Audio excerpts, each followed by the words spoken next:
Quando a gente olha a Operação Lava Jato da Polícia Federal, que identificou uma série de esquemas na Petrobras em conluio com empreiteiras privadas, dá a impressão de que tudo isso começou ao longo dos últimos anos.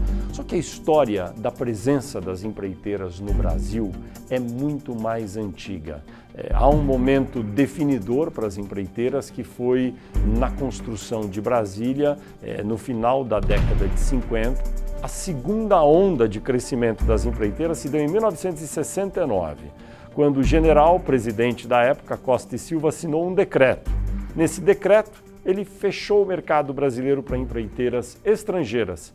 As empreiteiras estrangeiras foram embora, prosperaram as empreiteiras brasileiras na construção do Brasil Grande, que ajudou a alavancar o milagre econômico da época da ditadura militar. Um caso emblemático é o da Odebrecht.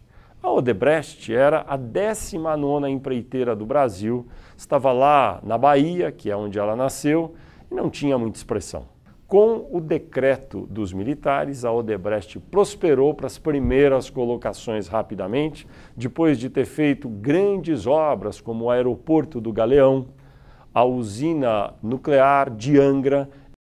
Outro efeito colateral que também passou a ocorrer uma grande concentração entre as principais empreiteiras. No final da ditadura, em 1984, os números indicam que quase 70% de tudo que as 100 maiores empreiteiras faturavam ia apenas para 10 dessas empresas. Esse decreto foi revogado por Fernando Collor, mas talvez fosse tarde demais. Tanto é que as grandes empreiteiras continuaram a dominar durante os 20 anos seguintes, como são até hoje, e se tornaram as maiores financiadoras de políticos de todos os partidos no país.